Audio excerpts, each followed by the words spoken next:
365 대화를 위한 성경 통독 시간입니다. 4월 7일 97일차입니다. 오늘 읽으실 말씀은 열왕기상 21장 22장이고 묵상하실 말씀은 열왕기상 21장 1에서 10절입니다. 말씀의 개요입니다. 21장은 그 후에로 시작합니다. 아합이 아람 베나닷과 두 번에 걸쳐 싸움에서 승리한 후에 하나님의 뜻을 망각하고 그를 살려줌으로 징계를 받으리라는 말씀을 들은 후입니다.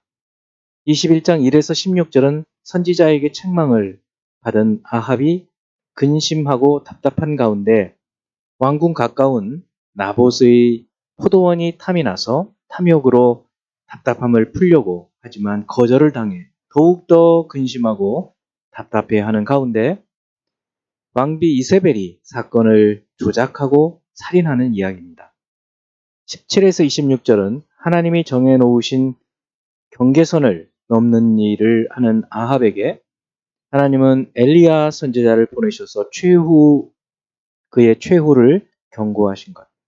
27에서 29절은 이 경고에 기적같이 아합이 회개하는 것을 기록합니다.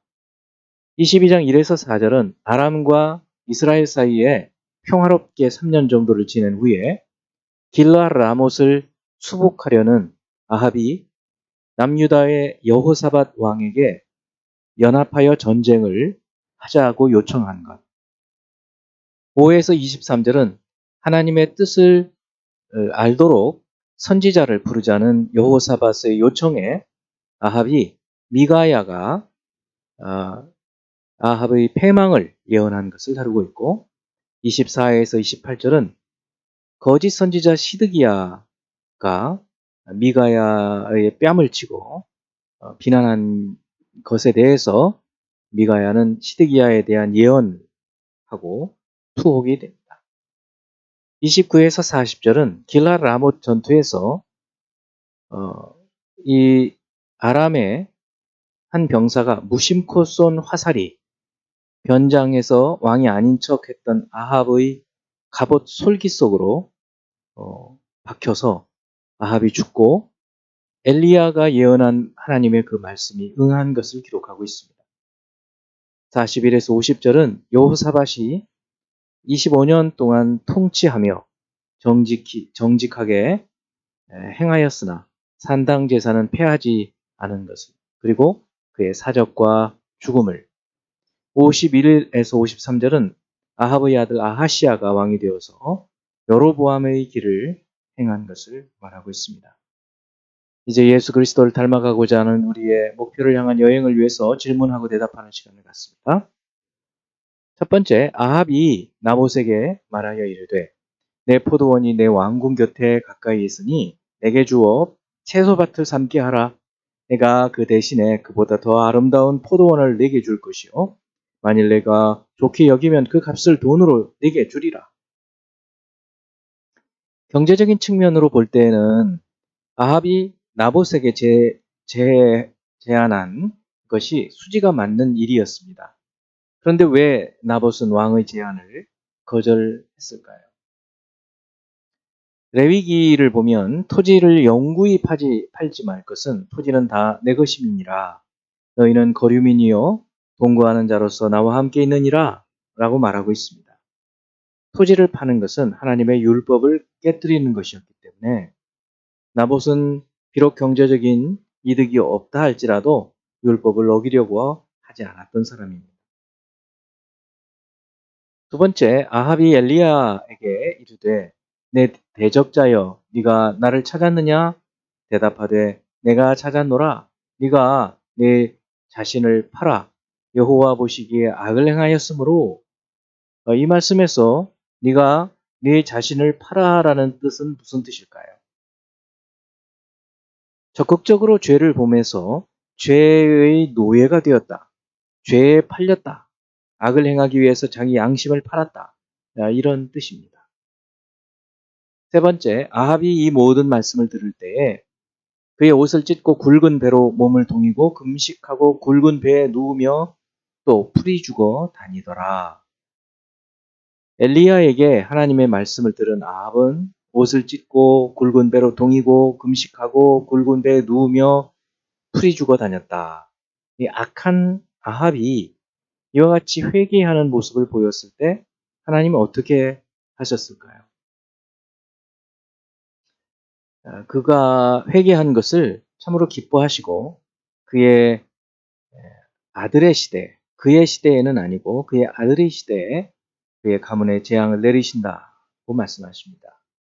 악인이 자신의 죄를 인정하고 회개하면 하나님께서는 긍휼을 베푸시는 것입니다. 만일 아합의 아들의 시대에도 그의 아들이 회개했다면 또 하나님의 심판은 뒤로 미루어졌겠죠. 네 번째, 셋째 해에 유다의 여호사밧 왕이 이스라엘의 왕에게 내려가매 유다의 여호사밧 왕과 아합 왕과는 어떤 관계인가요? 또 그 결과 어떤 일들이 일어날까요? 여호사밧과 아합의 관계는 사돈 관계입니다. 여호사밧의 아들과 아합의 딸이 결혼하죠.